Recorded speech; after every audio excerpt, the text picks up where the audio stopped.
Pronto, então oficialmente sejam todos muito bem-vindos, vocês que estão aqui dentro do Web Summit. É um prazer estar começando aqui com vocês hoje, aqui nesse Setembro Amarelo, para lembrar que vocês não estão sozinhos, né? Que juntos podemos modificar muita coisa, que juntos podemos transformar pequenas histórias que transformam outras pequenas histórias e o efeito borboleta vai acontecendo na nossa vida real. Então, o objetivo aqui desse Web Summit é poder estar ajudando as pessoas que passam por isso, mas também ajudando a nós a abrir cada vez mais a nossa consciência de quem não está passando por isso, mas que é um provedor de cura, né? Que é um movedor de energia positiva para poder levar até o outro com o maior carinho, o melhor carinho e atenção os temas que a gente está falando aqui. Eu acredito que essas semanas que aconteceram, né? A gente está na terceira semana do evento. E o evento somou muito na minha vida, eu imagino que na vida de vocês também deve ter somado, e sempre traz conhecimentos e luzes que abrem e que a gente pode entender como que a gente coloca isso em prática em prol do paciente, como a gente, como paciente, se autocura, cuida da gente, né? O que está acontecendo? Qual é a área que eu não estou vendo da minha casa, né? Peço desculpas. Ainda ontem, quando nós estivemos falando sobre o Feng Shui, eu fiquei lembrando muito dessa questão das áreas da nossa casa, dos espaços em que nós temos, não só da nossa casa externa, mas a nossa casa interna, que a gente já convive com ela há tantos anos. Quais são as gavetas que estão bagunçadas dentro da gente? Quais são as coisas que tem para arrumar? O que que já não faz falta nessa pessoa que eu estou sendo agora, nesse momento? Eu não sei vocês, mas ultimamente eu tenho lembrado muito olhando muito assim para mim, eu tenho lembrado muito do porquê que eu tenho carregado pequenas coisas há tanto tempo que já não me servem para nada. Às vezes uma postura, às vezes um tipo de fala, às vezes uma questão ainda que reverbera na minha cabeça e que já não me serve para nada. Então, isso é muito importante também quando a gente está em eventos como esse, poder sempre aprender, né? Ontem a Alice também falou sobre ser eterna aprendiz, a gente sempre ter a capacidade de aprender, de estar aprendendo e se desenvolvendo e estar chegando numa melhoria. Então, eu espero que esse evento esteja trazendo isso para vocês. É isso que eu mais quero. Ângela, você tinha a mão levantada, depois abaixou. Pode levantar de novo e pode falar. A minha pergunta, não sei se já está. Ok. A minha pergunta era relativamente à colega que falou sobre Feng Shui. Uhum. Ia perguntar se ela chegou a partilhar algum baguá do Feng Shui ou não chegou a partilhar nada. Não, ainda não recebi. Ainda se ela tiver partilhado alguma coisa, porque tem o tempo entre ela enviar ainda para mim, não sei Queria se ela fazer vai uma outra preparar. pergunta porque eu não assisti ontem a tudo da Alice Tavares, foi que a segunda Uhum. que falou, penso eu. Falou na comunicação, desculpa, não estou com um ferro de alinhamento, então parece, a minha voz Tranquilo. parece estranha. Se ela conhece o Marshall Rosenberg, que fala na comunicação não violenta. Ele tem um workshop no YouTube que fala sobre a comunicação não violenta. Eu não sei se querem que deixe aqui alguma informação sobre isso, ou se tem. Também trabalho muito na linha do Marshall Rosenberg quando falo da comunicação não violenta. Admiro imenso, é o pai da comunicação não violenta. Pronto, mas não sei se sabe desse workshop que ele deu, está no YouTube já. Não, mas o workshop dele ou seu? Não, eu não dou workshop nenhum. Pois, Eu é só desenhos, eu não dou workshops nenhum. pronto, É ok. só Ainda, né, desenho. Ângela? Ainda, né, Quer Ângela? partilhar? Eu não dou workshops, é só desenho, desenho mandalas, é o que eu faço. Ok. Não Se faço nada quiser disso. partilhar, está tudo bem. Mas guardei porque fiz uma formação há algum tempo sobre inteligência emocional e a formadora que me deu esse módulo falou no Nessa Marshall altura. Rosenberg e deu-nos o link da playlist. Se vos interessar, eu posso partilhar. Partilha, Está sempre bem, vai sim. somar, né? Sempre vai somar, né, Alice? Sim, claro, claro. Bem, obrigada, Ângela. Gratidão. Depois quero saber dessas mandalas, tá? Bem, vamos então Ok, era dar muito iniciar. trabalho e também pede Feng Shui ao barulho. Mete Pronto. muita coisa ao barulho, é melhor. Tá bom, Ângela, obrigada. Bem, vamos iniciar então o dia de hoje aqui com todo carinho e trazer aqui mais conteúdos que possam estar abrindo loopings de vocês. E hoje nós teremos duas palestrantes lindas também. Todas as palestrantes minhas são lindas mesmo, tá? Em todos os sentidos. Pessoas muito com uma luz que irradia de dentro para fora enorme. E nós vamos estar hoje com Elis com uma palestra aqui, abrindo para a gente essa palestra falando do nervo vago, salvo erro, né, Elis? É uma coisa assim, né? Eu lembro o nome da palestra, algo assim. E Rúbia também, que vai estar falando de um tema bastante persistente também e pouco conhecido e explorado, que vai estar trazendo aqui para a gente sobre uma palavra até, uma palavra feia que diz o do sono. Como que é, Rúbia, o nome? Terror noturno. Olha, eu só fico pensando em filmes de terror, mas ela vai explicar que não é isso, e vai ser muito bom a gente estar aqui junto, podendo ouvir dessas coisas, porque são coisas que vêm somar com a gente, tá bom? Então, sejam todos muito bem-vindos, Elis. Pode iniciar quando quiser, se apresente para essas pessoas lindas e tenha uma linda palestra. Estou aqui.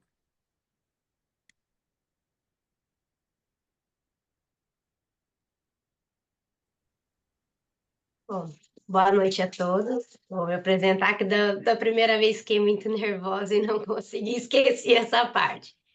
Sou Elis Catânio, sou terapeuta, né, de ansiedade e depressão e com especialização em imigrantes.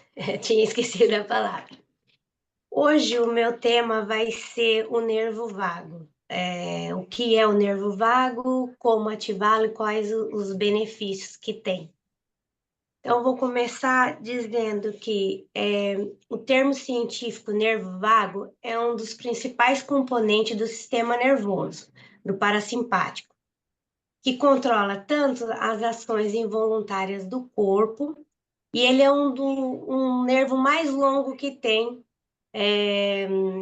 do que vai do crânio e se estende do cérebro, abdômen e passa pelos órgãos, corações, pulmões e intestinos. Esse nervo está ligado ao parasimpático e ao simpático. E está mais no parasimpático.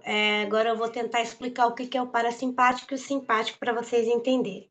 O parasimpático, ele funciona como interruptor de desligamento desse primeiro mecanismo voluntário, que é um botão de relaxamento. Geralmente sentimos isso também quando ao acordar. Sentimos aquela sensação de bem-estar, de estar relaxado. Lógico, se nós já não acordarmos com a ansiedade a mil, mas caso contrário é esse relaxamento. Assim, o sistema nervoso do parasimpático, ele ajuda a alternar os estados de descanso, do relaxamento, a recuperação, regulação da frequência cardíaca, da respiração. São basicamente todas as coisas que gostamos e para nossa sobrevivência. Portanto, se o nervo vago é essa via de comunicação que transmite sinais do corpo para o cérebro, isso pode ter um impacto direto na mente, nos pensamentos e até nos sentimentos. Agora, o estado simpático é aquele que nos deixa preparado para a ação, é o nosso sistema de alerta, né, contra um perigo, contra quando estamos muito estressados ou algo assim, que estamos ligados, por exemplo, à ansiedade. Eles já logo já aciona esse estado nosso de estar sempre preparado, porque a gente não sabe o que está por vir, então ele já vem com esse sinal de alerta. Sentimos uma tensão maior, um medo, um desafio, né, de um perigo. Ele é ativado para nós deixar em estado de alerta para qualquer situação. Não estamos preparados. Por isso, o sentido da audição e da visão fica mais apurado. A gente fica mais atentos a tudo. A qualquer barulho, a gente já tem mais atenção. No mínimo barulho que seja no som mais baixo, a gente já fica mais atentos a isso. Por isso, o paciente, quando ele está em crise de ansiedade ou depressiva, ele sente com mais precisão esses sintomas que aparecem no corpo, como os batimentos cardíacos mais acelerados, respiração mais curta e mais rápida, pode ter tremores, suores e entre outros sintomas. cérebro fica em alerta para buscar alternativa para sair dessa situação que estamos passando. E no dia a dia, às vezes, quando nós não estamos com isso ativo, a gente não percebe essas alterações. E uma alteração também que costuma muito ter é a alteração no gastrointestinal, e ela é transmitida ao cérebro, que interfere no nosso humor e as emoções. Isso quer dizer que o cérebro e o intestino, com um ou outro, essa interação é chamada de eixo intestino-cérebro. Tem pessoas que eu já ouvi até dizer que o nosso intestino é como se fosse o nosso segundo cérebro. Então, muitas das sensações, informações que sentimos no intestino é a mesma coisa que está sentindo no cérebro. Essa informação são trocadas, que dizem que o intestino ele possui mais de 500 milhões de células nervosas, que estão responsáveis por processar e transmitir informações, como o cérebro, né? Como eu já expliquei, é o nosso segundo cérebro, o intestino. Essas células nervosas no intestino se espalham como uma rede que são responsáveis por coordenar a liberação de substância que ajuda na digestão dos alimentos ingeridos, os movimentos intestinais que estimulam a formação para eliminar as fezes, e ele produz também um neurotransmissor que possui a comunicação direta com o cérebro, essa via que chama de nervo vago. Por isso podemos dizer que o intestino pode impactar diretamente no pensamento, na mente e nos sentimentos. O intestino é responsável pela produção de mais de 90% de serotonina, que é o hormônio regulador do nosso humor. Então, como ativar e para que serve? Uma das coisas que eu já fiz em mim, já testei em mim mesmo, quando já tive minhas crises de ansiedade, é o gelo. O gelo colocar na boca, então o gelo, ele dá uma distração durante as crises, tanto de pânico como ansiedade. Então, ele tira aquele foco, ele desvia a gente destaca aquele sentimento, aquele sentido de estou em crise, estou entrando em crise, estou em pânico, ele tira o nosso foco daquilo, leva nós a nos concentrar aquela sensação do gelo ali, que está sendo forte, que quando principalmente coloca na boca, dá aquela sensação que ele está indo até o cérebro. Muitas pessoas costumam passar em volta da boca ou nos punhos também, e isso ativa também uma forma de ativar o nervo vago, que é a estimulação do gelo faz ativar também. O benefício de estimular o nervo vago uma vez que toda estimulação do nervo vago inicia, tem uma resposta de relaxamento.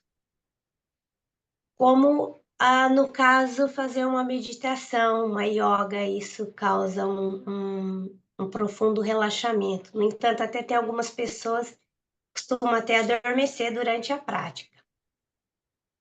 E temos alguns exercícios que também podemos fazer para ativar o nervo vago e tirar a gente desse estágio de ansiedade ou de um estresse muito grande, a gente fazer esses movimentos que são, eu vou falar de alguns e depois eu vou ensinar alguns para estar fazendo. Movimento oculares pode aumentar o fluxo sanguíneo para a artéria vertebral, que isso estimula o nervo vago. À medida que passa pela parte superior do pescoço, vai relaxar o músculo dos olhos. Você pode relaxar os olhos usando uma almofada em cima dos olhos, que é só uma leve pressão. Isso vai causar um relaxamento, ou com a própria palma da mão, colocando em forma de concha, você vai trazer um relaxamento.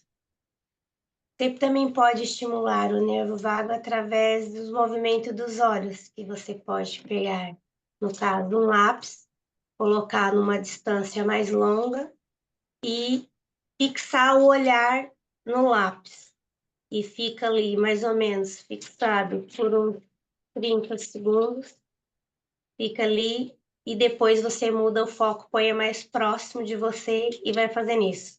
Isso é uma forma de você também estimular o nervo vago e tirar aquela concentração que você estava dos sintomas que você estava sentindo naquele momento.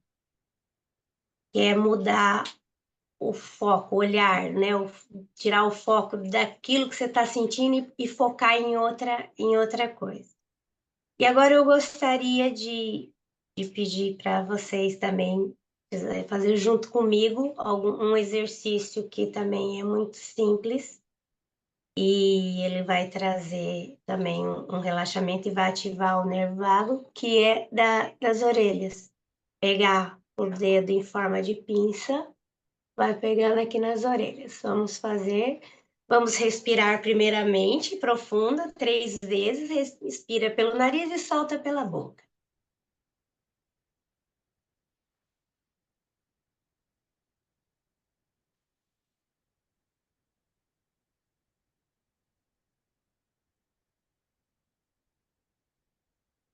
A respiração em si, ela já traz um estado de relaxamento. Mas se houver ainda necessidade que não se sentiu ainda totalmente relaxado, vai alternar esse exercício que eu vou falar agora, que é o da pinça para fazer nas orelhas, e vai alternar com a respiração. Então, vamos fazer massageando uma leve pressão nas orelhas, vai dando aquelas puxadinhas assim para baixo, fazendo esse movimento durante mais ou menos uns 30 segundos. Vai fazendo esse movimento, pode fecharem os olhos para se concentrar melhor e vamos fazendo esses movimentos, 30 segundos.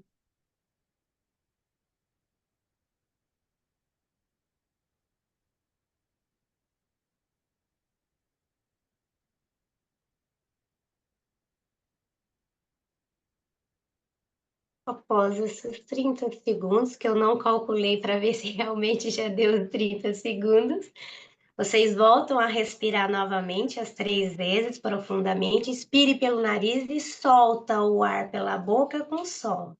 3 vezes.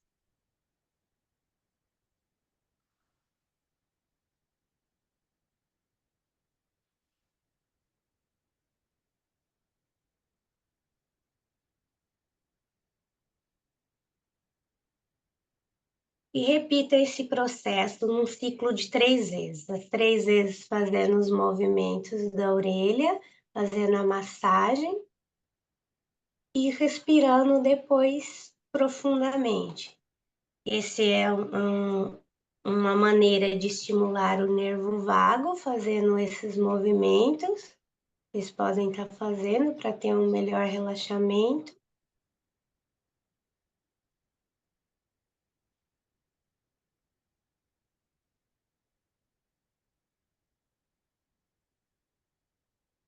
Respiração 3 vezes.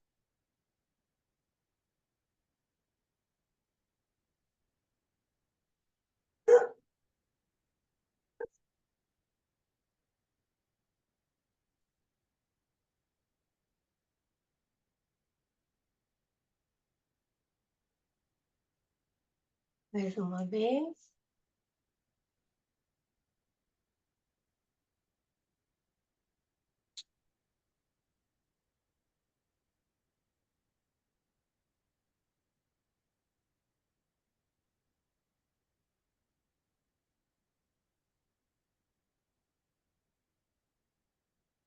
Respiração.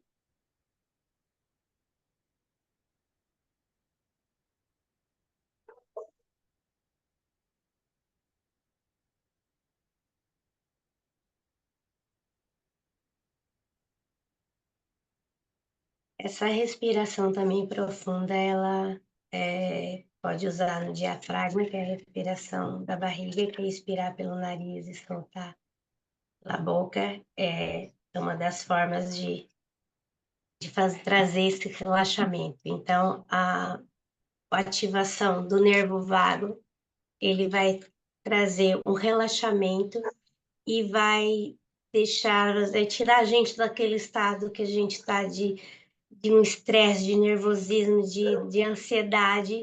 Ele tira o nosso foco, porque daí você vai ficar relaxado, ou seja, o simpático que a gente pensa que é o que vai estar relaxado, não é, é o parasimpático, vai trazer nós para o parasimpático, deixar a gente mais tranquila. Existem diversos exercícios para ativar o nervo vago, como tentar pôr o queixo em volta do ombro e olhar com os olhos mais acima. Isso também, você fica olhando por cima dos ombros por uns 30 segundos, fazendo de um lado, faça do lado direito, repita isso também depois dos 30 segundos. Você pode estar voltando a cabeça e fazendo do lado esquerdo, tentando colocar o queixo por cima dos ombros e sempre com o olhar acima dos ombros. Sempre fazendo esse exercício também, repetindo por 3 vezes.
Então é isso, pessoal. Eu trouxe um pouco alguns exercícios, tem muitos outros exercícios, mas esses são os mais simples, que não é tão difícil, tão complexo, que qualquer um pode estar fazendo, ou até mesmo quando estiver na rua, no dia a dia, você pode estar fazendo isso.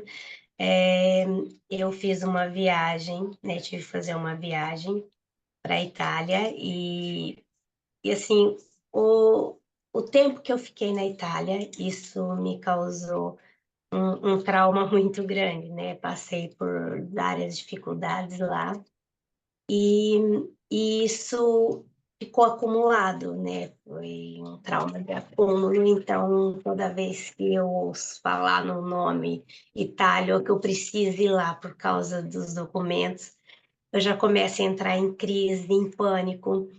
E dessa vez foi meu filho, minha filha e meu marido junto comigo, e nós ficamos separados e eu já fiquei pensando, eu vou entrar em crise assim que eu entrar dentro do avião.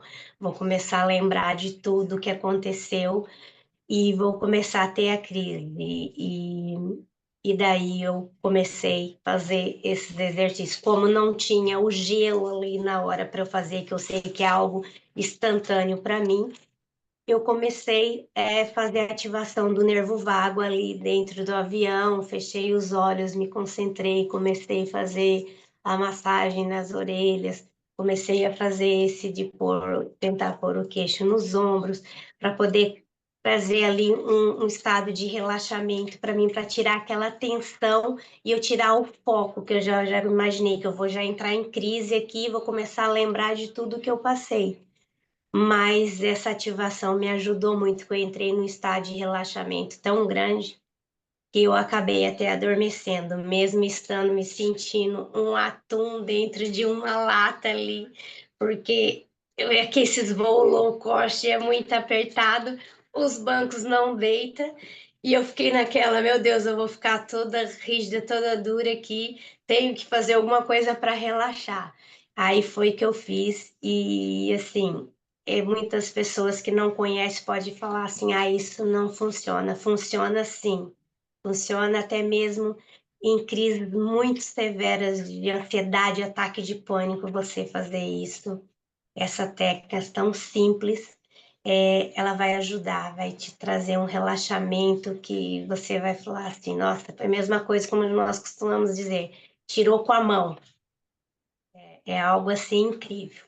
Então é isso. Espero que vocês conseguiram compreender. Eu tentei ser o mais breve possível para poder passar para outra colega também. Tá? Se alguém tiver alguma dúvida, quiser falar, chamar depois. Hoje eu não tenho a universitária para pôr aqui das minhas redes sociais, mas pode ser que a Gi tenha. E eu agradeço vocês pela presença, agradeço por tudo e espero que tenham gostado. Obrigada. Coloco sim, com todo carinho. Inclusive, eu vou indicar para vocês que estão palestrando, depois irem no vídeo de vocês do YouTube e inscreverem nos comentários o link, o login das redes de vocês para que as pessoas possam encontrar. Queria parabenizar eles, uma palestra muito importante também para a gente, tanto para o paciente quanto para o terapeuta aqui com técnicas de manejo mais rápidas que possam trazer para a gente bem-estar. Eu acho que todo mundo ficou meio relaxado aqui, inclusive, aqui com o que fez, eu tô me sentindo bem calma, eu fui fazendo tudo. E isso é muito importante também, né? No tempo da palestra, a gente ter esse tempo também de praticar, de entender como funciona na prática. Porque muitas vezes eu vejo que a gente está tão preocupado em entregar aquilo, mas a gente não sabe direito como que aquilo funciona para a gente, né? Então, nada melhor do que a gente poder experimentar, da gente sentir de fato quais são os benefícios, qual que é a real ligação, ou como que isso pode ser estimulado, né? E tem tanta coisa para se falar, né? O nervo vago é um mundo Nossa, de possibilidades, né, o fato dele ter esse nome já, né, já diz muita coisa, de vaguear dentro do nosso corpo, de estar trazendo para a gente essa estrutura. E essa é a importância, é uma das nossas bases, né, como terapeutas biomicrohertz, é o nervo vago, esse eixo onde as emoções ficam ali guardadas e atravancadas, os ductos emocionais ficam obstruídos. Exercícios como esse que a Liz trouxe aqui, eles são muito bons, principalmente para essa liberação emocional também sentida. Ou seja, não só quando eu faço a biomicrohertz, que eu estou ali nos pontos fixos, mas para o paciente poder continuar a ter essa continuidade, ir fazendo durante o seu dia a dia, para ir estar ativando o estado de respiração. Tem uma coisa, Liz, que para mim é muito importante e queria que você desse a sua opinião sobre isso. Eu sinto que muitas vezes a gente passa as coisas para as pessoas fazerem, mas as pessoas só fazem quando está acontecendo. E aí, isso acaba demorando para você ter o efeito que você queria, porque você não vai ter aquela mesma concentração.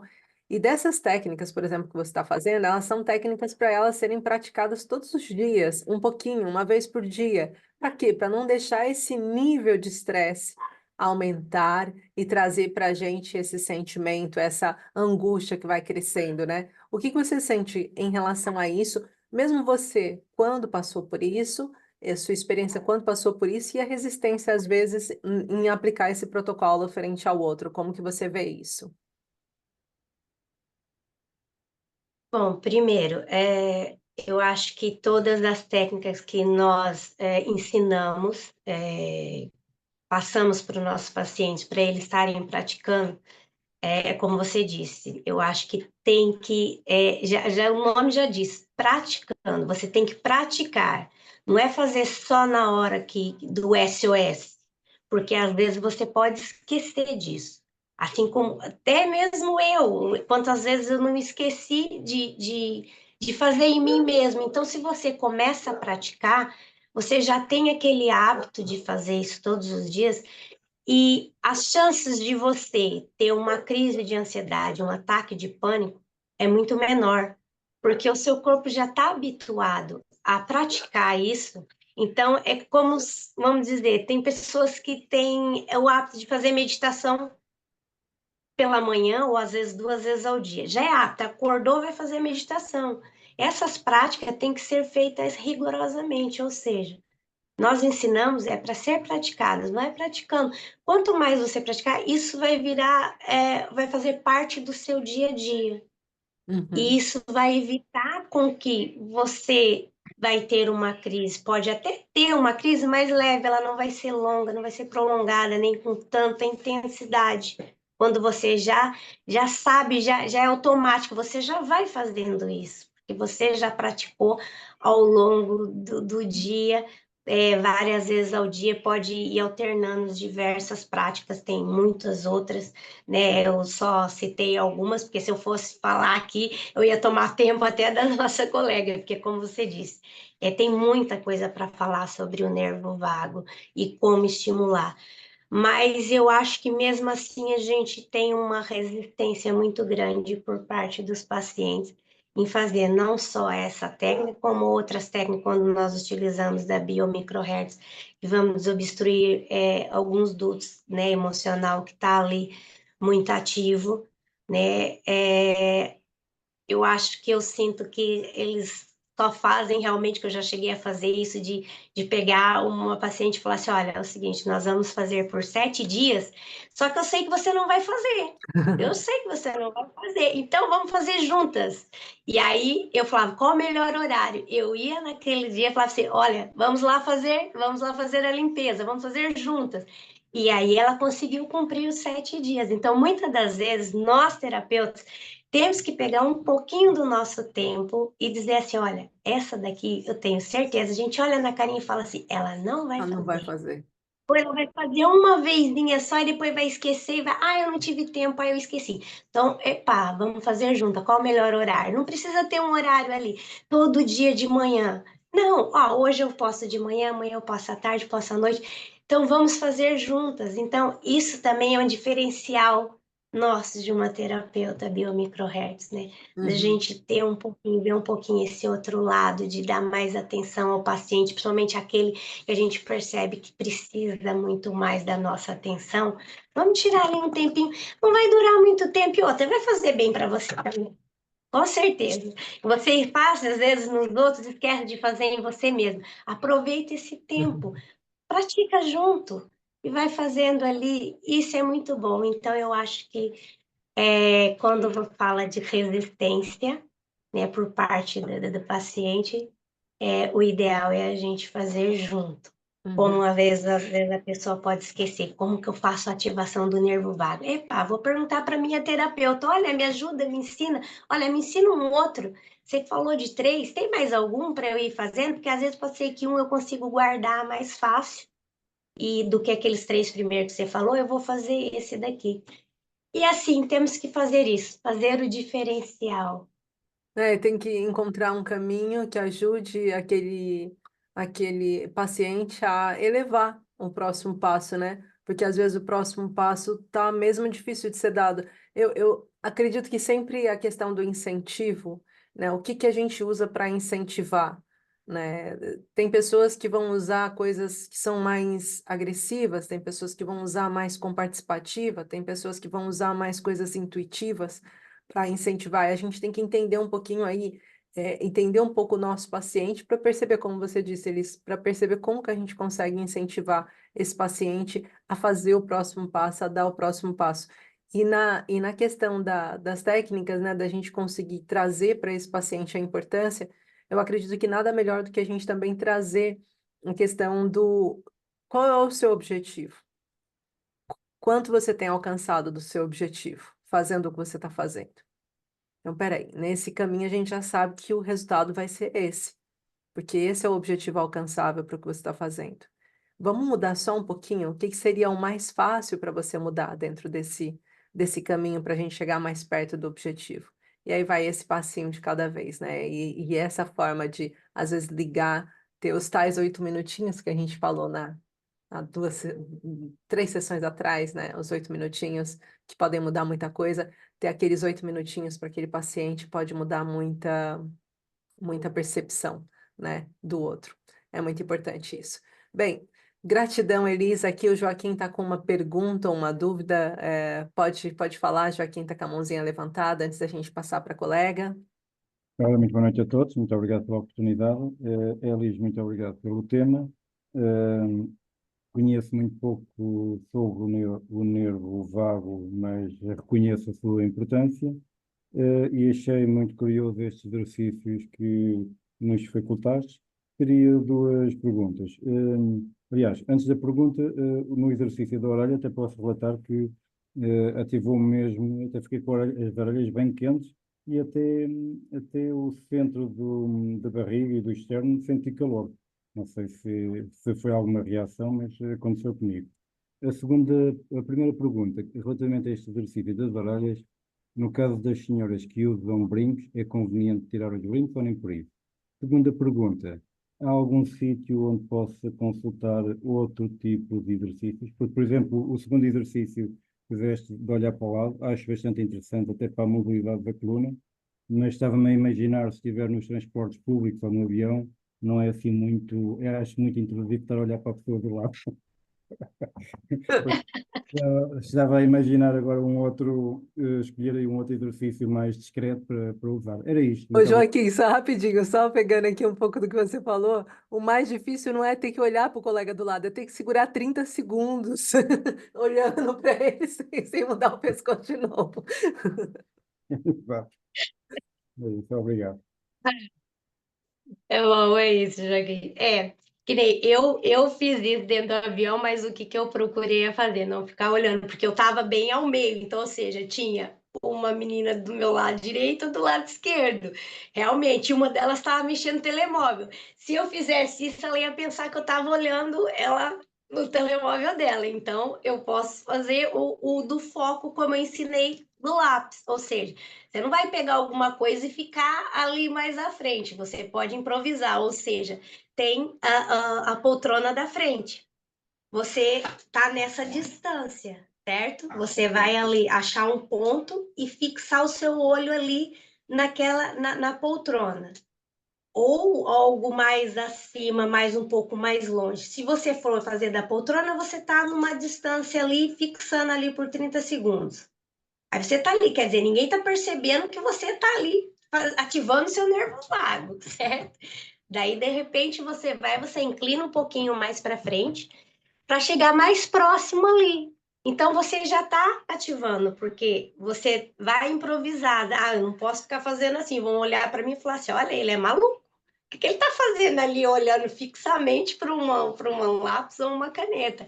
Então, eu vou aproveitar, utilizar o que eu tenho ali, a minha volta, para usar ao meu favor.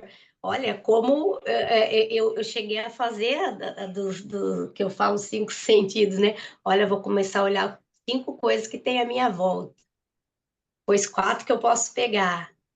3 que eu posso sentir, quer dizer, não tinha muita coisa que eu pudesse comer ali, que eu posso sentir o cheiro, lá, tem muito cheiro, tô sentindo o cheiro parecendo de chuva, sentindo o cheiro do perfume de uma outra pessoa, e fui tentando identificar, buscar, então o fato de só de você ficar ali forçando para buscar algo, já vai te trazendo aquele relaxamento, por quê? Porque você já tirou o foco daquele estado que você estava, e começou a pôr o foco, epa, o que eu posso, o que eu tô sentindo?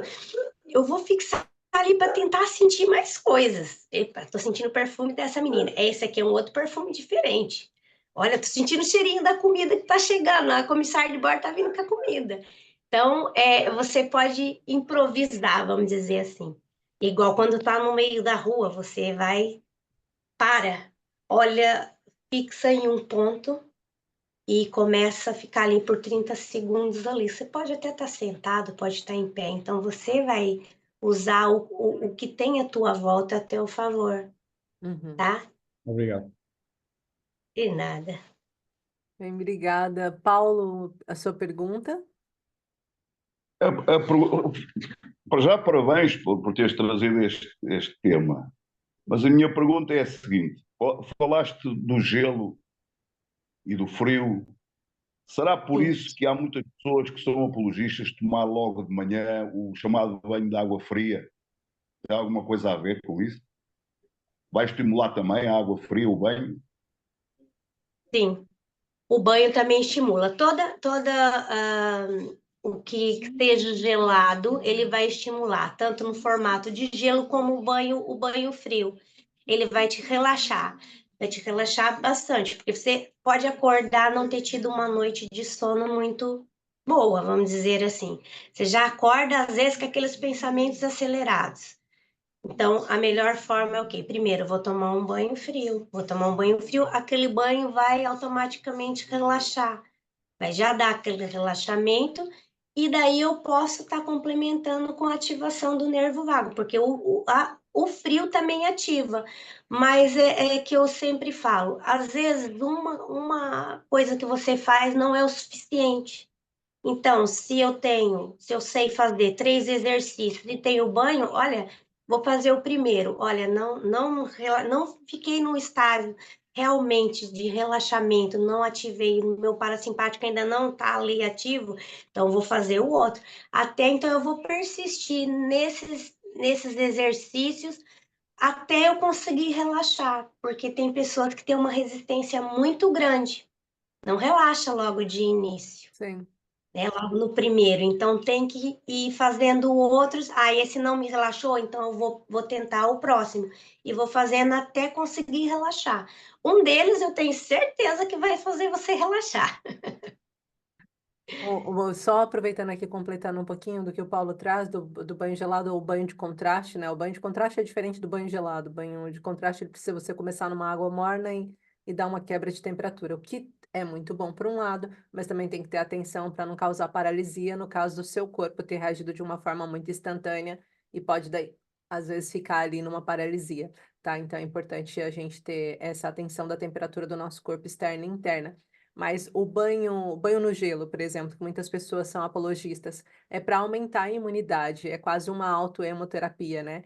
Para aumentar a imunidade, para aumentar também a quantidade de neurotransmissores produzidos. A gente consegue, através do nervo vago, que a Elisa acabou de trazer, a gente consegue estimular mais de 200% a capacidade do nosso corpo de se regenerar em um banho de apenas 1 minuto.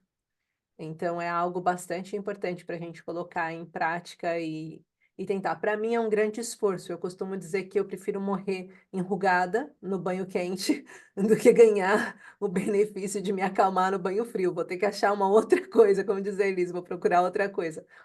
Água fria, para mim, não funciona, nem no verão. Então, eu nasci no frio, minha mãe deve ter deixado eu passar algum frio no meu rabiote, porque água fria não é comigo. Mas de forma direta não dá isso, dá outra coisa. É sempre isso importante. Elis, quero agradecer a oportunidade de ter trazido essa palestra, mais essa palestra aqui para a gente linda. Agradecer a todos os colegas que estiveram aqui presentes também nessa palestra. A gente vai começar a nossa segunda palestra do dia com a Rúbia, essa querida também que vai estar trazendo aqui o tema. Eu vou pedir para você se apresentar, Rúbia. Seja bem-vinda ao palco da vida, a esse palco lindo. E estou aqui para ouvir tudo que você tem para trazer. Beijinhos de luz e vamos a isso, é essa nossa segunda palestra. Olá. Olá, Rúbia. Ah, pronto, eu sou terapeuta, terapeuta holística, trabalho com Reiki, constelação familiar, tarot terapêutico e descobri agir, não é? E através da... Quando comecei o curso, né, tem um módulo que é autocura, e fazendo a autocura, eu descobri que ainda era muito forte, na minha vida o que eu tinha passado com terror noturno com a minha filha e percebi que isso ainda reverberava assim de uma forma que eu não tinha noção, né? Que eu achava que estava esquecido, mas nem tanto, né?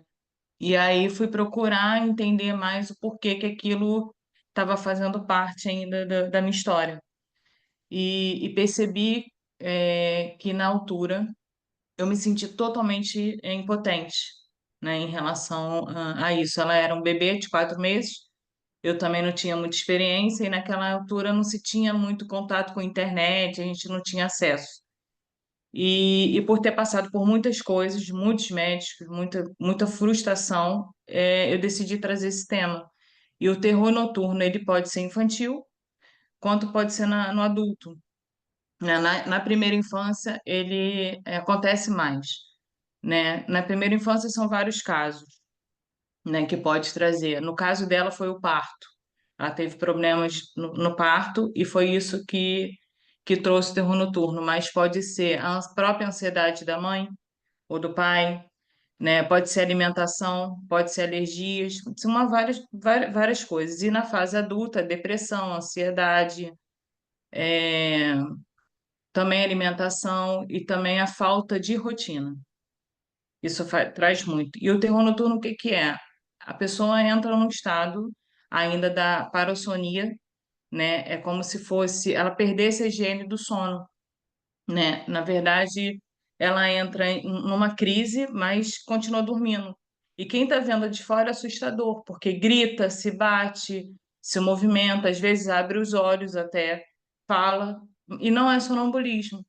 Então, assim, vários médicos também, passei por vários neuropediatras, a parte também da homeopatia, tentei muita coisa.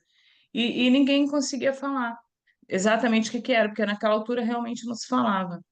E me passaram até para ela tomar Rivotril, não é? E deram 10 gotas de Rivotril para ela, e foi ali que eu falei: Jesus, eu vou matar a menina de 4 meses se eu der 10 gotas de Rivotril para ela. E foi nessa altura que comecei a pesquisar mais e descobri que no interior de São Paulo, em Bauru, tinha um especialista. E ele faz um tratamento muito fácil, é criar rotina. E eu comecei a criar rotina, claro, assim, não é tão fácil, porque você tem que deixar a criança no berço, só pode ir lá em alguns momentos. Se a criança chorar, você tem que deixar chorando. É como se fosse um tratamento de choque, não é? Mas é muito necessário criar rotinas nesses casos. E durante, por exemplo, 30 minutos antes de colocar a criança para dormir, não alimentar, não deixar muita luz, não ter desenhos animados, né? Não conversar muito alto. São hábitos que vão se criando para que a criança crie rotinas e vá realmente entrando no estado de sonolência, né? Trabalhar musiquinhas calmas, historinhas calmas, né? Não falar nervosa. E eu percebi que o que me faltava naquela altura era ter alguém que só me pegasse minha mão e falasse: está tudo bem. E não tem.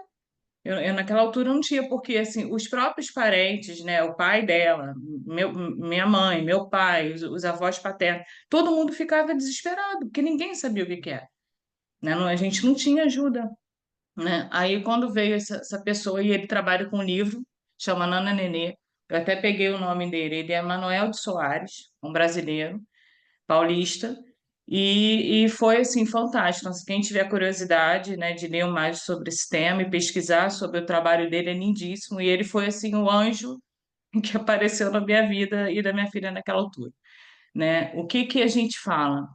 Coisas para evitar nas crianças, tanto nos adultos, é que fique a parte nervosa, né? Manter a calma. Por exemplo, uma criança está tendo uma crise. Se a gente não acordar, não pode, hipótese nenhuma acordar. Se gritar, a criança não vai estar ouvindo.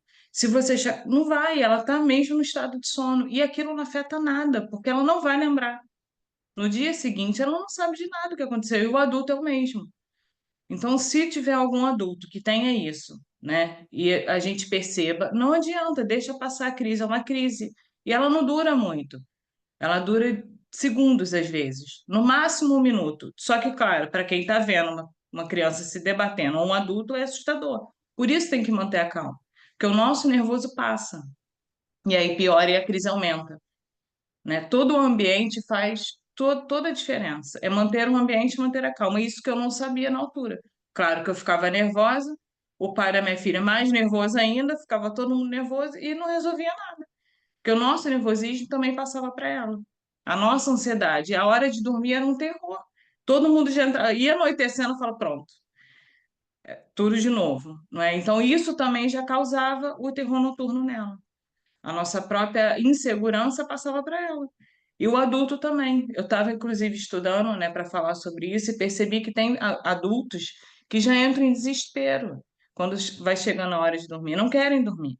Só que o adulto realmente ele não dorme, a não ser que quando chega o sono, pega a pessoa e pronto, não é? Mas não acontece assim de uma forma natural, né? Nossa, vou dormir, eu vou ter uma noite tranquila. E é criar hábitos, fazer. O adulto é muito importante a meditação, meditar sobre coisas calmas, né? Trazer. E tem meditações sobre o sono, e são muito interessantes. Tem, inclusive, no YouTube, tem várias meditações, eu pesquisei, que trabalham para os adultos dormirem. E trabalha assim: você vai ter uma noite de calma de sono, para você que tem o terror noturno, começa falando assim, e depois vai acalmando como se fosse desligar a mente da pessoa daquela sensação que ela cria de ter que vai ter o terror noturno.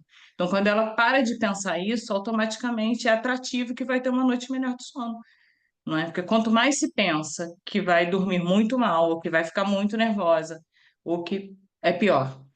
É pior. Então, assim, é criar hábitos, né? Fazer mesmo coisas para ter uma higiene de sono perfeita, para ter um sono mais calmo. Manter a calma é muito importante. Procurar ajuda, a ajuda certa é muito importante, né? Eu acho que terapia, né, ajuda muito. O que me faltou muito na altura foi ter um terapeuta, né? Alguém ali que me acalmasse, falasse, porque eu entrei em desespero, eu entrei em depressão. Porque a gente vê um filho passando por coisas assim, é assustador. Então, assim, a impotência, você se sente nada. E na altura eu entrei em depressão, eu não sabia que estava entrando em depressão. Nem sabia o que era depressão, naquela altura não se falava, não é? Há 20 anos atrás, ninguém falava de depressão, ninguém falava de ansiedade. E foi daí que eu fui descobrindo, fui querer me tornar terapeuta, porque eu falei, eu preciso ajudar outras pessoas, não só com isso, lógico, mas ter alguém ali para ouvir é muito importante. Mesmo que, não, que a outra pessoa não fale nada, mas só de estar te ouvindo, eu acho que isso faltou muito ter realmente um profissional, né, para falar assim, mantenha a calma. Ninguém falava, porque fica todo mundo nervoso, e quanto mais nervoso fica, mais te passa, né, o nervosismo, até que realmente encontrei esse médico que é um anjo até hoje nas nossas vidas, né? Porque ela também foi curada e sem medicamento, sem nada. Só eu mantendo a calma, conduzindo ela a ter noites melhores de sono, né? E pronto. E assim, na criança também, o que faz muito isso é mudar de lugar. Por exemplo, hoje a criança dorme na casa, no berço. Amanhã dorme na cama dos pais. No outro dia dorme no quarto na casa da avó, materna. Isso também faz, para quem tem esse problema, cada hora estar num lugar causa desconforto, porque ela não cria um hábito de estar sempre com cheiro, porque a criança era muito sensitiva, né? Então, o cheiro, o barulho, a falta dos pais ou a falta da avó, porque hoje eu vou dormir com minha avó e na cabeça dela amanhã também, depois também. E cada hora estar num lugar não é saudável, não é nada saudável. São os hábitos, tem que se criar hábitos. É muito importante se criar hábitos, né? Inclusive, isso já foi diagnosticado, né, como uma doença mesmo. Está no CID, até anotei aqui para não esquecer.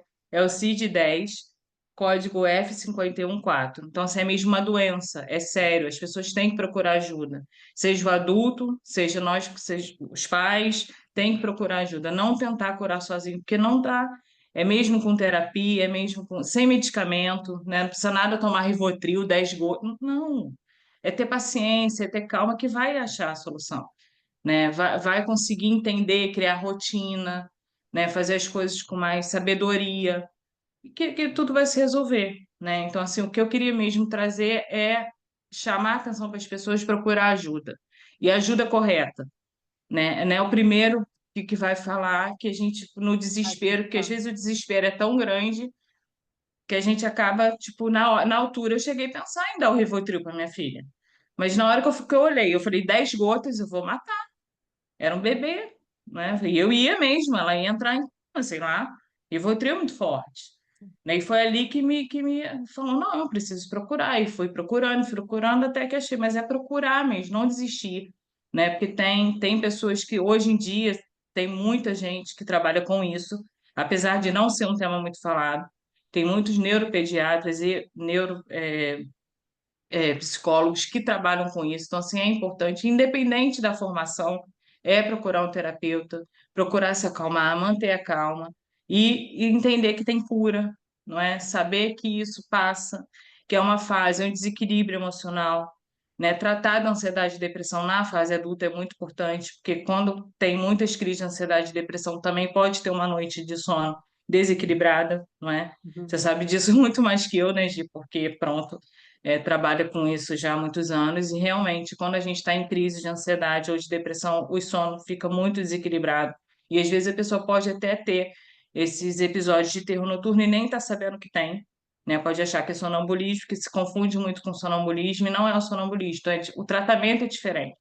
O sonambulismo, às vezes, precisa de tomar algum medicamento para ter noites, uma noite mais, um sono mais profundo, né? O terror noturno, a pessoa está em sono profundo. Ela acontece no sono profundo e não desperta. É isso que E eu a ia pessoa não perguntar para desperta. você, Rúbia, porque eu acho que vai ser muito importante aqui, até a Karina estava falando, se é a paralisia do sono, até da onde eu conheço, e o que a Rúbia me trouxe, paralisia do sono é totalmente diferente, apesar de também estar no sono, mas você se sente incapacitado de acordar daquele sono, é como se você ficasse presa na cama, você sabe que você está querendo acordar, mas às vezes o olho não abre e você fica com aquela sensação de estar presa no próprio corpo. Isso é paralisia Sim, do sono, inclusive já tive, acho que 3 ou 4 pacientes que vieram tratar a paralisia do sono. Mas o terror noturno, pelo que a Rúbia descreve, porque eu nunca tinha ouvido falar e nunca tinha passado ou presenciado algo semelhante. Eu lembro que a Rúbia, logo que começou a formação, me perguntou, eu disse, Rúbia, que eu não sabia o que era, foi. achei bem interessante. É um lugar que está no sono REM. E hoje que a Rúbia falou para mim, ela falou, não, Gi, a pessoa está no sono, porque para mim parecia assim, sabe quando aquela criança acorda gritando do nada e começa a dar um escândalo? Ela falou: não, não é isso. A criança está Não, dormindo, tranquila, e o corpo dela começa a ter manifestações. Eu queria que você explicasse um pouquinho melhor isso, Rubia, para a gente, porque você teve nas suas mãos, infelizmente, sim. acontecendo isso com a sua filha, mas explica um pouquinho isso para a gente conseguir pensar se a gente já teve algum caso assim perto da gente ou para as pessoas que vão assistir a posterior também. Sim, é exatamente isso, Gi. A criança continua dormindo, né? Ali, só que ela não está quieta. Ela não está dormindo, quietinha, não. O corpo dela fica entre a ativação, mas só o corpo. Só o corpo se movimenta, às vezes fala, abre os olhos, se bate muito, às vezes muda de posição, tá com a cabecinha para um lado e vira, senta na cama e vira a cabecinha para outro lado. Não anda como no sonambulismo, não tem episódio de andar, mas ela se movimenta na cama. Mas ela continua dormindo. Isso que assusta. Porque o sonambulismo acontece isso, mas depois desperta. No terror noturno não desperta. E ela vai ter esse episódio de terror noturno, vai durar alguns segundos e depois passa. Ela depois vai dormir tranquila daquele episódio que passar até ter outro noturno, porque o caso da minha filha, ela tinha vários durante a noite. Por isso que era mais assustador, porque ela não tinha um só, eram seguidos. Mas depois dorme e tem outro. Depois dorme e tem. E é normal. E no outro dia, como se nada tivesse acontecido. Para ela não afetou nada. Para ela não afeta. Não afetava a saúde mental dela, na escola, o dia a dia. Não ficava com sono durante o dia, era mesmo normal. É como se ela tivesse dormido 8 horas de sono, normais. Só que a gente via que não. Para a gente não era normal, porque a gente estava vendo. Se ela estivesse em casa sozinha, talvez não é? Porque ninguém estaria vendo, porque ela não chega a chorar, não é, são mesmo coisas assim, de se debater, sacudir, abrir os olhinhos, virar de posição, mas continua dormindo. Por isso que chama terror noturno, porque continua no sono, muito profundo, e os pediatras falavam na altura que era por isso que não afetava, porque ela não acordava.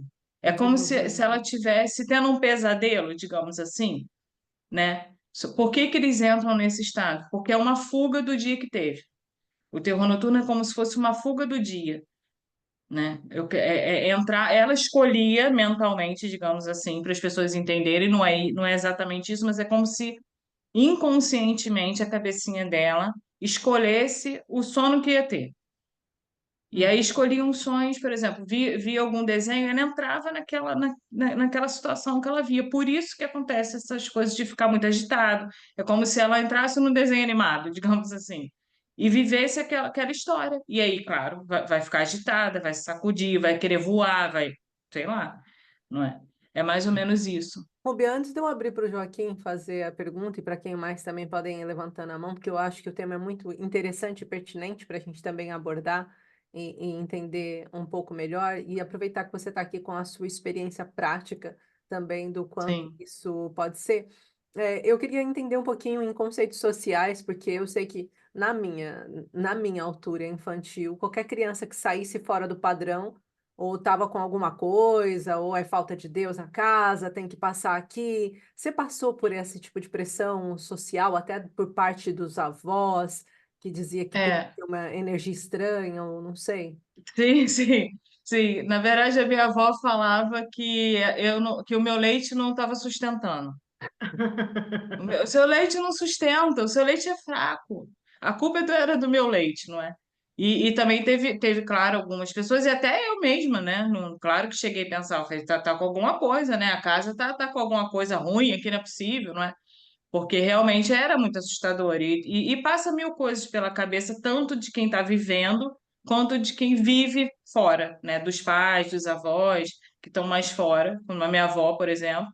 Ela sabia um pouco do que acontecia e na cabecinha dela era o meu leite. Não estava sustentando nada. Só que não era, na verdade. E mesmo depois, quando ela começou a se alimentar, que entrou já as papinhas, continuava do mesmo jeito. Então não era fome. Era mesmo o caso da parassonia do sono, que eles chamam, né? É Uhum. esse despertar. Obrigada. Mas sim, passei por isso. Fiquei imaginando assim o quanto isso. É, Nossa, é. olha, se fosse na minha família, era capaz de vir minha avó, com todo o terço dela, fazer oração, dizer para a gente mudar de casa. É bem isso, é bem isso. Bem, Joaquim, a sua pergunta pode falar. Ok, obrigado, Rubio, por esse caso. Mas queria perguntar, posso entender que o terror noturno está associado a algum tipo de trauma? Primeira pergunta. Eh, No seu caso, tentou aliviar a sua filha, através também do Hertz? E uma última pergunta por curiosidade. Esse medicamento que falou, que eu nem percebi muito bem, é Votril, seria para quê? Era para adormecer a criança? Era isto. Muito obrigado. De nada. Olá, Joaquim, boa noite. Sim, com ela não tentei a biomicorrentes, né? Mas a parte do medicamento era para adormecer mesmo, né? Porque o médico falava, esse que passou o Rivotril, ele falava que ela não dormia e que eu precisava dar um medicamento para mesmo dormir, né? Para apagar, digamos assim. E ele deu com esse intuito de apagá-la mesmo, dela dormir 8 horas. Só que não, eu achei aquilo muito. Eu fiquei muito assustada, dar 10 gotas de Rivotril para uma criança de 6 meses. E ela nem tinha peso para aquilo, né, naquela altura. E foi ali que me despertou. Eu falei, não, preciso procurar o tipo de ajuda. E fui para a homeopatia, que foi através também da homeopata que fui me acalmando, né? Ela começou a tratar, a fazer a pesquisa do sono da minha filha. Tipo assim, quantas vezes ela acorda? Como que é? E eu comecei a marcar isso e levava para ela nas consultas, que foi uma parte muito interessante. Quantos despertares tinha? Como é que eram os despertares? Né? E isso também me ajudou a entender um pouco. E ela, junto comigo, começou a procurar. Foi uma pessoa também que não conhecia, nunca tinha passado para ela casos assim. E ela começou a procurar e a gente começou a achar alguns neuropediatras que falavam sobre esse tema, mas não que trabalhavam com o tema. Falava-se já sobre o tema, mas não trabalhavam. Até que eu encontrei esse de Bauru, que realmente trabalha com isso, é um especialista em terror noturno infantil e ele foi a única pessoa que falou desse tratamento de choque que ele fala, né? Que é fazer a criança criar rotinas, e não é fácil fazer uma criança criar rotina, porque a criança chora, um bebê chora, e a gente automaticamente quer pegar no colo e dar chupeta, ou dar de mamar, ou pronto. E não, ele falava, a criança tá limpa, deu comer, e colocou no berço é para dormir. Não tem mais que ficar adulando a criança, criar mesmo hábito. A criança tem que entender que é hora de dormir, é hora de dormir. Pode chorar uma, duas, depois ela vai se acostumando. Não é tão fácil assim, né? Falar é muito mais fácil, porque deixar um filho ali no berço chorando é desesperador. Tinha horas que eu chorava na sala e ela chorava no quarto. Que eu falava, não, quero mais fazer isso, eu quero pegar minha filha. mas deu certo. Foi uma coisa que realmente foram 2 meses muito duros fazer isso, mas depois resultou, né? E graças a Deus hoje ela é uma adulta, 20 anos, está aí saudável, faz faculdade Bom, ainda e, bem. e deu tudo certo, mas é assustador, não é Mas, nada fácil. enfim, Rubem, mas posso deduzir que o dito terror noturno está associado a um trauma? Sim, no caso dela foi trauma do parto. Ok, obrigado. Eu tive problemas no parto e foi trauma do parto. E normalmente está associado, às vezes, a própria. Os pais, às vezes, passam traumas para o filho, quando não é do parto, né? No dia a dia, às vezes o pai chega muito estressado a casa, por exemplo, depois do trabalho, e muito nervoso, e aquilo passa para a criança. Ou a mãe é muito nervosa, a criança por qualquer coisinha faz birra, a mãe já, isso passa também. Então, assim, às vezes são pequenas coisas, ou às vezes uma coisa muito grande. São pequenas coisas juntas, ou uma coisa muito grande, como foi o parto. Como ela teve problema na hora de nascer, isso causou nela, esse terror noturno, e com 4 meses ela começou a ter as crises. Obrigada.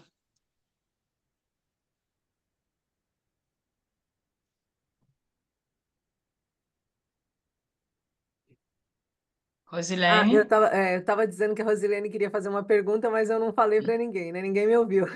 É. Rosilene, pode abrir.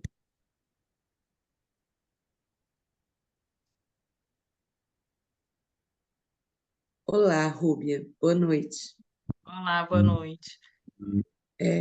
Eu tive um caso semelhante com o meu pequeno, meu agora já tem 14 anos, não é tão pequeno assim, Pois. está em transição, e tem ido muito, muito tempo. A criança, para já, começou já na altura do nascimento. Ele estava ali sempre a dormir. Uhum. Bolsa arrebentou, foi parte natural, não é? E eu estive nesse processo.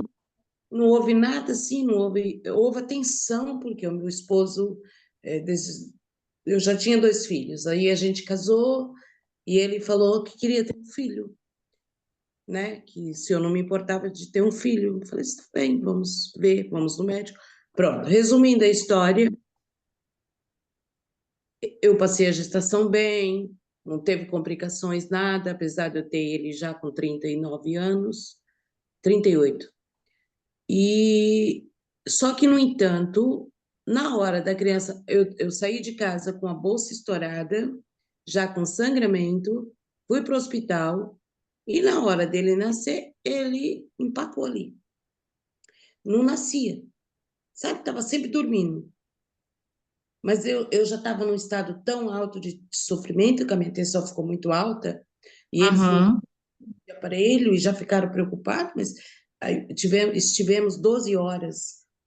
Ele dormia e eu com um trabalho de parto, não se entende. Sim. Mas não foi cesariano, foi parto natural, né?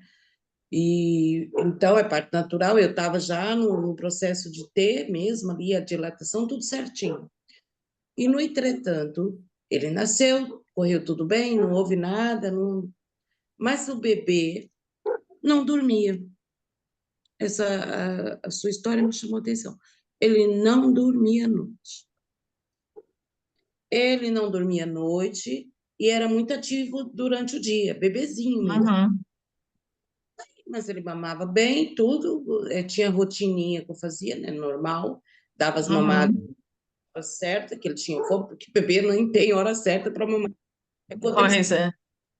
E aí, pois, até hoje, meu filho, agora, depois de eu conhecer a Rejane, as psicólogas nunca conseguiram entender, não ajudaram. Sabe, foi medicamentos, eu também não quis dar. Eu dava chazinhos de camomila, essas coisas que acalmam, alecrim. Uhum. No entretanto, no entretanto, a doutora disse: ai, Rosilene, isso é da criança. É dele, não adianta ficar batendo na tecla, não sei o quê. A psicóloga, né? E a doutora dele, pediatra, também disse a mesma coisa. Vai dando os medicamentos. Eu até comprava, mas dá ou não dá. Uhum. em excesso. E aí, portanto, mas ele não tinha essa dificuldade que a sua filhinha passou. Triste, não é? Para vocês, para a família toda. Sim, sim. Teve. Ele ficava quietinho na caminha, no bercinho, dormiu sempre no berço, nunca dormiu com a gente na cama. Eu Sim. levantava a Bruninha para dar uma mamar para ele, depois voltava, colocava ele na cama. Ele não abria a boquinha, não falava nada, não chorava. Quer dizer, não falava, mas pronto. Pois. E ele tem dificuldade em dormir, já tem 14 anos. E Nossa. o nosso colega terapeuta, que já é terapeuta, aluno da Regiane também, numa palestra que ele veio, eu peguei o contato dele e ele agora está assistindo meu filho, está fazendo o tratamento. Ele já dorme melhor, mas mesmo assim, na primeira semana de tratamento, não dormia a noite toda e nem de dia. Aí Olha. depois mudando, já Aham. entende? Era isso que eu Sim. queria. Ah, obrigada, obrigada. Provavelmente pode ter a ver com o parto, né? Através da biomicorretes, acho que consegue perceber da onde que vem. Mas, assim, o parto também é muito interessante, que eu também tive problema no parto. Minha filha passou da hora de nascer, que foi basicamente o que aconteceu consigo, né? Ah, Ela pois. também passou, ela passou muito da hora e foi isso que causou, no meu caso, foi isso que causou o terror noturno nela. Mas, claro, cada caso é um caso, mas eu acho que através desse estudo que a gente ensina a fazer, pode ser que consiga perceber da onde que vem. Sim, mas ele ainda não entregou o relatório final, ele ainda está em tratamento. Pois, Daqui a pouquinho ele entrega imagina, obrigada. Rúbia, e quando entregar vai trazer bastante lembrança. E até para você, Rosilene, também você também pode pesquisar como correu e talvez encontrar se na sua gestação houve trauma gestacional ou se ele já vinha com você do transgeracional. Também é importante você conseguir compreender isso. Às vezes o que a gente carrega dos nossos pais, né? Imagina, por exemplo, só trazendo aqui para as duas, né? Quais eram as preocupações vossas enquanto vocês estavam grávidas? O que estava acontecendo com vocês? Isso tudo passou para o bebê, né? Sim, A gente sim. até, eu postei essa semana uma fotinha de um bebezinho fazendo ultrassom e a mãe falando, o pai falando do lado e ele reagindo, a bebezinha reagindo e sorrindo e fazendo quando falava coisas mais tristes, gente, eles já estão reagindo. Né? A partir da oitava semana, aquilo já está num conceito muito forte de emoção, já tá, as emoções, tem todos os campos emocionais já ativos e ligados, né? Então é importante a gente também compreender o que a gente passou, porque a insegurança da mãe, o que a gente gostaria que acontecesse. Outro dia eu estava tentando entender, né, a questão da sobrevivência da Ana, ou da onde que vinha esse processo. Então, de volta e meia, eu volto aos casos, ao meu próprio caso, e volto a entender. E estava lembrando, assim, falando, meu Deus, realmente, quando eu estava grávida, até o segundo mês, eu pensei o tempo todo em abortar. Eu tinha tido um relacionamento com uma pessoa que eu não gostava para fazer ciúmes para quem eu gostava. Acabei engravidando. Minha mãe me obrigou, falou, não, agora, filha, é casar e pronto, não tem outro. Não foi mulher para fazer, então agora é mulher para casar. Eu casei e fiquei naquele relacionamento em que eu não gostava, sabendo que minha mãe sempre dizia assim, uma frase bem deliciosa, você ouvir que é: mais vale ser uma mãe divorciada do que uma mãe solteira, você não sabe o que é isso. Então, empurra o casamento que a barriga vai longe. Literalmente foi o que eu fiz. Isso para dizer que esse sentimento e esse sintoma e todas essas energias que eu fui sentindo, passou tudo para ela, Passou. né? Então, a falta de apego dela pela vida, justificando, né, lá na frente, quando ela fala, eu não tenho nada para fazer aqui, eu tinha dito para ela que ela não tinha nada para fazer aqui. Ela estava na barriga ainda indecisa, eu disse, você não tem nada para fazer aqui, eu não tenho nada para te oferecer. Né? E quantas nós, como mães, às vezes não passamos por situações delicadas durante a gestação, até por contexto, né? Às vezes nem sempre a gente está preparada, mesmo quando a gente está num relacionamento, nem sempre seria o momento oportuno. E pequenos pensamentos são consolidados na nossa mente subconsciente. E o nosso bebê ele tem ligação total com a nossa mente subconsciente, porque é ela que nutre o bebê, não é a consciente. Porque conscientemente o meu corpo quer sobreviver. Então ele não daria os alimentos para ninguém, mas o nosso subconsciente falou, opa, tem aqui um corpinho que eu preciso dar o melhor para ele. Aí vem, né, essa fonte divina maravilhosa que nos ajuda a partilhar tudo que é bom com os filhos. Então, só para a gente ter essa consciência do quanto, né, pequenas coisas que nós fazemos, sem querer, o nosso próprio despreparo. Imagina a Ruby há 20 anos atrás, né, ainda uma jovenzinha. E ser jovem hoje, imagina na altura, jovenzinha ainda, Rosilene também, há tempos atrás, o que que a gente estava vivendo, as nossas primeiras experiências, né? A gente nunca está pronto para ser mãe, seja a idade que seja, né? Essa é uma realidade. Não vê um manual de, não vê um manual de instrução, às vezes o momento não está favorável, a gente não sabe, né? Eu fico pensando, eu acolhi uma gatinha e eu fico só pensando, Senhor Jesus, Belinha, você está destruindo tudo, não posso te devolver, Belinha, então aprende. Imagina uma criança, né? Que vai ali naquele espaço todo da gente. Então, é muito importante a gente conseguir entender. E também, aproveitando aqui o que a Rúbia trouxe, eu queria aproveitar e falar para as pessoas que estão assistindo nesse momento aqui, e entender também esse lugar de desflorear a maternidade, que eu acho que é muito importante, desromantizar a maternidade, porque a romantização da maternidade, ela traz uma autoculpa enorme. Parece que a Pois. gente não é mãe, nem é digna de ser mãe, se a gente se sente indecisa, se a gente se sente confusa, se a gente não se sente preparada, ou se naquele momento a gente só queria tomar um banho, né? Pô, será que alguém pode pegar a criança só para poder tomar um banho, lavar a cabeça? E até isso, se a gente estiver tomando um banho, lavar a cabeça, a criança chorar, a gente se sente culpada. Capaz de a gente ficar 7 dias sem lavar a cabeça de novo, até o pai lembrar e acolher, né? Então, é muito importante a gente poder parar e lembrar que esse processo, por isso muitas pessoas hoje em dia desenvolvem depressão pós-parto, por conta dessa pressão da romantização durante a gravidez e a despreparação para a realidade de fato que é ser mãe, né? Esse trabalho a tempo inteiro para a vida toda, né? Não tem um contrato de rescisão e a gente vai levando. Então, então é sobre isso. Eu acho que é muito importante a gente trazer isso aqui também para as pessoas que estão assistindo. Tirem o fardo. E a segunda coisa que eu queria trazer, Rubia, já deixo você encerrar a sua palestra, né? A nossa última palestra do dia, e eu agradeço muito a sua presença também. Mas a segunda coisa que também é muito importante a gente pensar, eu já atendi muitas mães que tendo depressão ou tendo ansiedade, se autoculpam ainda mais por sentirem que afetaram os filhos e por sentirem que isso piorou os filhos e que meus filhos hoje estão assim por minha causa, e essa autoculpa é terrível. Então, lembrar que, querendo ou não, os nossos filhos, eles vão passar por situações traumáticas, porque a vida traz isso pra gente. A forma em que a gente vai lidar nem sempre vai estar preparada, mas a qualquer tempo a gente pode curar essa relação. A qualquer tempo a gente pode olhar. Então nunca é tarde para a gente reatar um relacionamento que pode estar difícil.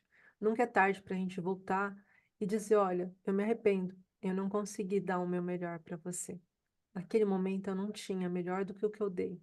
Eu estava passando por outras situações, estava difícil para mim, a minha própria pressão estava me incutindo isso, ou eu não consegui estar tão perto quanto você deseja. Talvez você também não conseguiu fazer coisas que eu desejaria, mas é assim a vida. Nós estamos aqui para aprender um com o outro, se auto-perdoar também. Então, por favor, se você em algum momento se sente culpada por ter feito o seu filho ou sua filha estar passando por situações, lembrar das palestras atrás, palestra de Roma, de Letícia, que falava do perdão, se auto-perdoar, porque essa culpa não é nossa e ela não deve ser levada adiante. Sabe por quê? Para não virar um trauma transgeracional. Essa corrente pode ser quebrada hoje. Essa corrente pode ser quebrada agora. Você não precisa continuar achando que você falhou e levar isso adiante e depois isso passar porque sua filha sentiu que você falhou, porque você fala que você falhou e agora ela também vai sentir que falha. Não. Querendo ou não, todos nós falhamos em algum momento e de alguma forma. Mas não é sobre falhar, é sobre aprender com o erro. Porque, como a Alice disse ontem, nós estamos em constante aprendizado. E nós precisamos aprender o que aconteceu E a gente só aprende com erro. Se a gente já nascesse acertando, qual era o nosso aprendizado?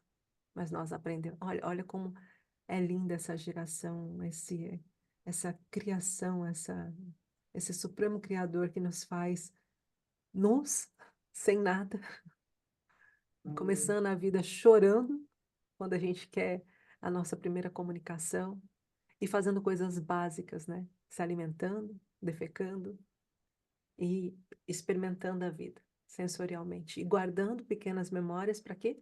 Para o próximo passo.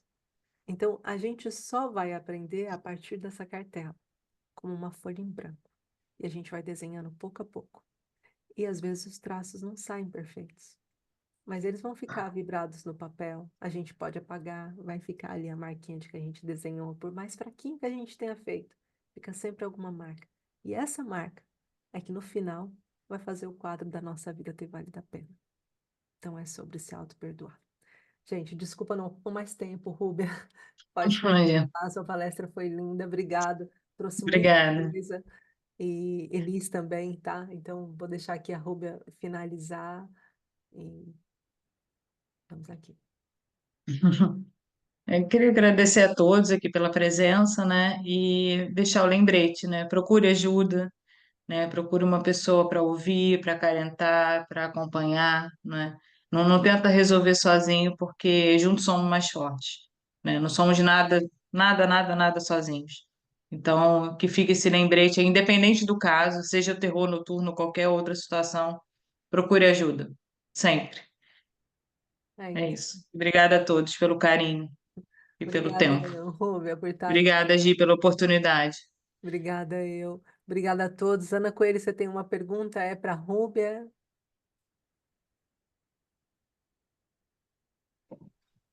Gigi, olha, esse é o seguinte, eu tenho 2 filhos e teve o segundo que também, assim, a gravidez não foi muito fácil, e quando ele nasceu, já nasceu muito doente. E o que é que aconteceu? Eu tinha outro de 8 anos que não foi, eu ia dizer descartar, não foi bem descartar, é tipo, como o mais pequeno era muito doente, eu só era só para o mais novo. E só que o mais velho notou muita diferença, não é? Da mãe não estar tão presente. E ainda hoje é o dia que, tipo, como é que eu ia dizer? Ainda hoje é o dia que ele parece que me cobra por eu não dar tanta atenção como devia. E ainda hoje é o dia que me custa bastante, às vezes, ouvi-la dizer isso. Mas é óbvio que isso não foi por mal, não é? Como o irmão até já ser bem crescido, a minha vida era estar metido no hospital com ele. E daí ele ainda hoje dizer que foi assim um bocadinho descartado. Não é o que eu penso, não é? Porque eu não o deixava sozinho, me deixava com o pai e com a família, mas é um bocadinho difícil viver isso. Ana, não sei se essa é uma fala que você quer direcionar para a Rúbia, se quer que eu fale. Tanto faz, Gi, tanto faz. Ok, então eu vou começar falando, se você tiver algum complemento também, Rúbia, tá à vontade, tá? Ó, a primeira coisa que é importante, que a gente aprende como terapeuta, é que é muito importante a gente dar valor ao que o outro sente e entender o lado dele. Empaticamente, a primeira coisa é entender que, por mais que você tenha feito tudo e que, na sua opinião, você tenha feito esforços e tentado deixar ele sempre bem, na opinião dele e no sentir dele, na percepção dele, ele não sentiu isso. Então, é essa ferida que você tem que curar. Não a que você acha que causou, mas a que ele sente que está lá. E começando por isso, filho, me explica como que eu posso resolver essa dor que você sente relacionada a essa ausência que eu tive. Infelizmente, eu não posso voltar lá atrás. Eu não consigo voltar no tempo. Mas eu estou disposta a tratar da melhor forma possível essa ferida até que ela cicatrize e você consiga viver do meu lado e ser feliz com quem eu sou hoje, sem sentir tanta dor nela. Então, eu quero trazer aqui para você com todo carinho, filho, que eu escuto e entendo a sua dor.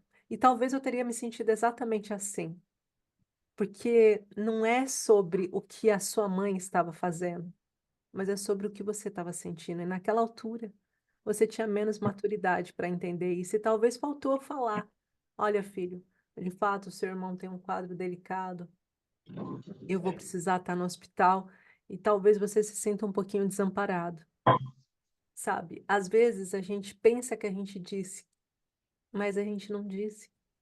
Uma das coisas que eu mais indico para as minhas pacientes, principalmente as depressivas, é: avisa para sua família o que é a depressão. Fala pro seu filho que você não fica no quarto porque você não gosta dele. Porque esse é o primeiro pensamento da criança. Sim, Mamãe porque fica no depois quarto o dia disso, todo que não gosta de mim. porque mesmo depois disso, o meu filho já era grande, eu tive muitas e muitas e muitas noites sem dormir. E eu acho que também ajudou um bocadinho a eu ficar com esse tipo de problema. Não descansava, nada. Ou era, eu vinha do trabalho, passado meia hora estava-me a telefonar para eu ir buscar o menino porque ele estava muito mal. Eu nunca estava sossegada porque eu deixava-o com alguém, porque não tomavam conta dele na altura nos infantários, porque ele era doente. E a minha vida era assim, é trabalhar às vezes nem meio mês e estar mais de um mês em casa porque estava sempre no hospital com ele. Uhum. Agora eu percebo, mas na altura, sinceramente, não quer dizer que eu não dava atenção, mas não tanta como devia. Eu isso sei reconhecer isso, mas É isso, Ana. Não é nem sobre a atenção que você deu, mas é como ele se sentiu diante dessa atenção. Rubens, você quer complementar nesse campo? Ok. Pronto, mas é sobre isso, entende, Ana? É sobre esse olhar de você pensar assim, né? Hoje o seu filho está com quantos anos, Ana? 30. Então, 30 anos. Sabe aquela conversa que a gente nunca teve e a gente fica achando que já está esclarecido? Ela é necessária. Eu lembro quando eu sentei com a minha filha pela primeira vez para conversar. Depois de tudo que ela passou, ela vivia me picando. Tudo que ela podia, sabe? E publicamente. Ela gostava de me picar publicamente. Ela, tipo, se tivesse um jantar de família, ela dava uma picadinha e falava alguma coisa. Se estivesse na frente dos amigos, dava Mas uma só que picadinha. o meu filho não era picadinhas, ele armava mesmo uma confusão. Picadonas. Então, e aí, Qualquer coisa servia para ele fazer espetáculo. Era sim, eu assim. entendo. E aí, Ana, nesse caso, o que que eu precisei fazer e foi a melhor coisa de sempre. Eu sou grata ao momento em que eu parei para fazer isso. Eu sentei com a minha filha, já crescida, e disse para ela: quem você queria que eu fosse como mãe? Não, de verdade. O que que você estava à espera que eu fosse como mãe? E ela falou, falou, falou tudo que ela achava que eu devia ser, o que eu devia ter feito e que eu não fiz, tudo. Eu só escutei. Eu só escutei. Eu fiquei escutando. Quando ela terminou, eu falei assim: eu vou dizer para você o que que eu queria que você fosse como filha. E eu disse tudo que eu achava que ela devia ser como filha. Tudo. Desde escola, desde comportamento, desde atenção, desde como ela devia se comportar, sentar e falar. Tudo que ela tinha falado de mim, ela tinha a perspectiva dela do que seria uma boa mãe, eu estava dando para ela a perspectiva do que seria boa filha. E eu perguntei para ela no final: você é essa pessoa que eu estou olhando e que estou falando que eu gostaria que você fosse? Ela: claro que não. Pois eu também não sou a mãe que você gostaria que eu fosse. Erramos as duas. Porém, tem uma coisa. Eu sou disposta a ser a mãe que você pode ter, da melhor forma possível. E a gente pode construir uma história linda a partir de agora. Ou ficar vivendo no rancor do passado. E eu vou te aceitar do jeito que você é. sem eu ficar querendo que você seja aquilo que eu queria que você fosse na minha construção de maternidade, mas com a realidade que Deus me deu aqui na minha frente. Você aceita isso?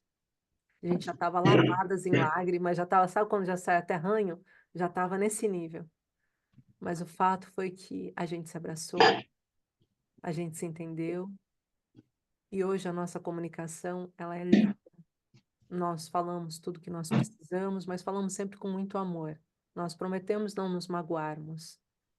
Então, nós falamos tudo com muito amor, né? E Ana, ela realmente segue um caminho que não é nada do que eu tinha planeado para ela. Mas eu também não sou nada que ela tinha planeado para mim. Eu também não planeei a vida que ele tem. E não Então, gosto muito, sinceramente. então é sobre isso. O dia que você conseguir ver ele por quem ele vai aprender a ver você por quem você é. E os dois serão muito felizes com quem vocês realmente são. Tá bom, Ana? Obrigada. Nada. Lídia e Alice. Tá a Lídia, depois tá a Alice aí para falar.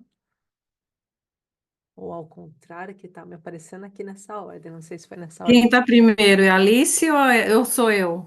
Para mim, parece que é você, mas é capaz da Alice ter aberto antes. Eu não sei. Pode ser a Lídia primeiro, Alice? Acho que a Lídia levantou a mão primeiro. Ok. Então, Então eu vi. Não, é simples o que eu vou falar. Eu tenho 3 filhos, né? E o o mais velho está caminhando para 50 anos já. E é assim, foi muito difícil para mim essa fase também, porque na época era tudo mais difícil até para a gente compreender as coisas. Como você falou, Gi, de sentar e conversar, mas é difícil, viu? É difícil porque cada um tem, sabe, já nasce com aquela personalidade e com um pensamento que muitas vezes é longe do que a gente imagina, né? Porque muitas vezes você quer fazer alguma coisa, mas você fica impossibilitada de fazer porque eles não te dão oportunidade, entendeu? Pode ser que com o tempo até consigamos, né, chegar o que mais a gente quer, né? É que tudo esteja bem. Mas eu tenho 2 filhos homens que são casados, aí é muito mais difícil ainda, porque eles têm a família deles, tem a esposa deles, que queira ou não queira mais, tem alguém ali, né, sussurrando todo o tempo. Eu me dou muito bem com as minhas noras, mas eu sei porque eu também tive um marido e eu sei como que era, né?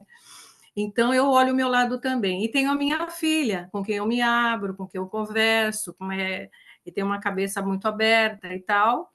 Mas com os meus filhos eu tenho que ser ponderada, entendeu? E nunca posso estar com os 3 todos junto comigo, porque aí o negócio não fica nada bem. Eles se dão bem longe. Algumas vezes eles se encontram, mas nem sempre. Nem sempre. Porque hoje eles têm a vida deles, eu tenho a minha, né? Eu moro sozinha e bem longe deles. Mas se precisar, tô lá. Mas não fico constantemente, que não é bom. Né? Eu já experimentei claro. isso e não é bom para ninguém. Nunca foi bom para ninguém. Isso é um fato. Mas fica muito difícil, porque você tem os filhos e assim, uma hora o ninho está vazio, né? Você se encontra num desespero, o que eu faço da minha vida? Ficar perto fica difícil, porque você acha que você vai ajudar, mas você está atrapalhando, mas a vida é deles. Então, eu acho que eles têm que cair em si. Terapia, já fiz em todos eles, entendeu? Dá uma boa ajuda, mas vai e volta, daqui a pouquinho volta de novo. E se estão juntos, lembra do passado, queira ou não queira, entendeu? Aí que começa o tumulto. É muito difícil, é muito difícil. O que eu faço hoje é rezar por eles, né? A mãe está aqui, está rezando, mas eu nunca deixo de falar. Eu estou aqui em Portugal, mas falo por vídeo, o outro está aqui perto, está no norte. Então, é assim um pouco, eu fico um pouco com cada, né? Mas não muito, porque eles têm a família deles e é uma coisa muito delicada. É isso que eu Claro, queria dizer. isso é uma outra altura também. É como você disse, eles estão com 50 anos, estão numa outra fase, num outro Sim. momento, né, de experiência de vida. A partir dos 35 anos, o jovem adulto, né? Jovem adulto, já não é mais um adulto, é um jovem Sim, adulto. é Ele, verdade. ele ganha um poder de eu preciso buscar os meus ideais. E nós fizemos isso também, né? Então, Sim, sim, nessa fase é uma fase muito de eu quero buscar os meus ideais. E a sua opinião, ela sempre serve, é uma opinião abençoada, mas a minha que eu escuto primeiro, né? sim, Então é com um outro certeza. caminho. E eu entendo isso que você falou. E às vezes os relacionamentos, esse lugar do espaço, e eu imagino, Lídia, que essa primeira fase não seja fácil, essa do ninho vazio mesmo, onde você sente falta deles, mas eles Sim, não estão sentindo falta da gente naquele momento, né? Eles estão vivendo a sim. vida deles. É assim, é um momento delicado. Mas depois que passa um tempo, a gente troca a solidão por solitude. E a gente Isso é começa a verdade. contemplar a nossa vida e as nossas escolhas, e a gente também entende que a gente guarda melhor a nossa relva se a gente tiver com cercado, né? Sim, com Então, certeza. isso Obrigada, é. Gi. Obrigado pela sua partilha, digo eu. Obrigada. Alice? Boa noite. Esta última partilha presta-se realmente a tomarmos algumas dores e algumas perspectivas.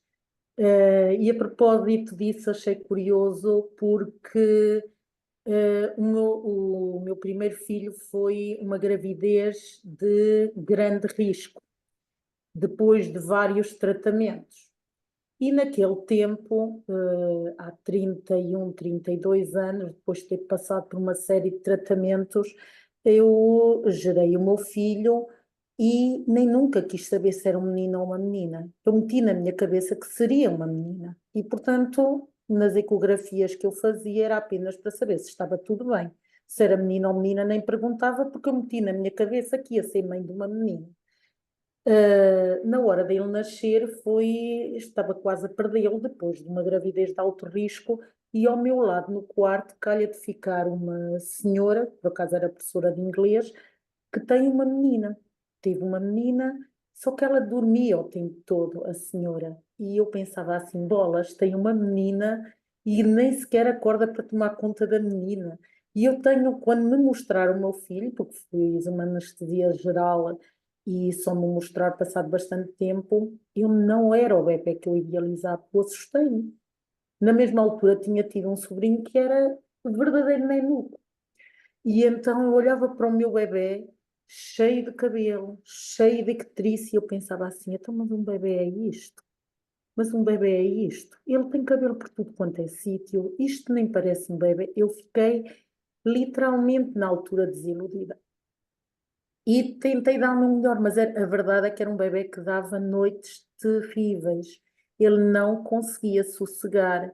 Eu levitava, literalmente. Eu não sentia o chão que eu pisava, tal era o meu estado de cansaço.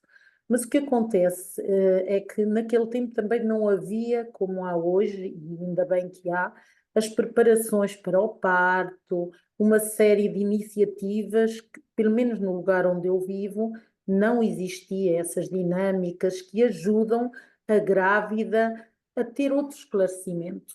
Eu também não é que fosse uma mãe, eu tinha 25 anos, quando tive o meu filho, foi desejado, muito desejado, e claro que apesar de ter tido esse primeiro impacto, essa sensação de não era bem isto que eu estava à espera, evidentemente que logo a seguir há um amor enorme que nós temos por eles, que não trocamos por coisa nenhuma. Mas essa é uma questão que eu coloco muitas vezes a mim mesma, até que ponto é que esse meu sentimento logo ao nascer não terá sido transportado para essa sensação de distanciamento. Curiosamente, ele desde muito pequenino, quando saíamos à rua a caminhar, era uma criança que parecia que andava sempre a léguas de nós. Nós chegámos a fazer aqueles jogos de nos escondermos para ele ter receio de estou perdido. Não, ele tinha que andar sempre distanciado. E eu hoje sinto que ainda agora não há aquele grande vínculo. 2 anos e meio depois tive uma filha.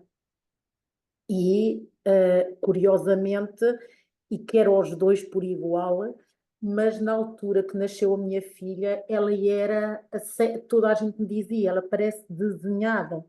Ela parecia desenhada, ela era realmente aquele bebé que eu tinha sonhado. Eu fiquei, e eu lembro-me que eu estava a passar por um mau bocado muito grande na minha vida, quando ela nasceu.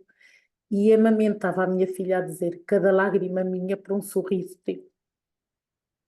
E a verdade é que ela ainda hoje é uma miúda extremamente alegre e que tem uma perspectiva diferente. Mas a propósito da conversa com os filhos, isto para dizer que a forma como nós os geramos, este primeiro impacto que a gente tem com eles, pode explicar realmente, e eu hoje olho para isso e tento compreender, mas lá está, eu caí muitas vezes naquela sensação de culpa, eu tanto quis, eu era extremamente perfeccionista ao longo da minha vida, é um fardo que eu tenho carregado, que eu tenho procurado trocar por o feito é melhor que perfeito, mas durante muitos anos a minha vida foi perfeito e mais que perfeito. E isso custou-me um preço muito elevado na educação dos meus filhos, no meu relacionamento com os meus filhos, no meu relacionamento com os outros, e não é à toa que eu insisto tanto na questão da comunicação, porque eu muitas vezes cheguei a estar em situação de desespero na minha comunicação com o meu filho, porque eu pensava, então, mas eu tentei acautelar isto, então, mas eu estava a imaginar aquilo, então, mas eu achava que tinha controlado tudo para o melhor. E às vezes o meu estado de desespero era tão grande que eu cheguei ao ponto de dizer, meus pecados, mas quando eu fiz tanto tratamento para te ter, se eu soubesse o que sei hoje, eu nunca teria feito nenhum tratamento para agora estar a aguentar isto. E é claro que isto é pior do que chamar quantos nomes feios há. Isto é pior do que não sei quantas bofetadas.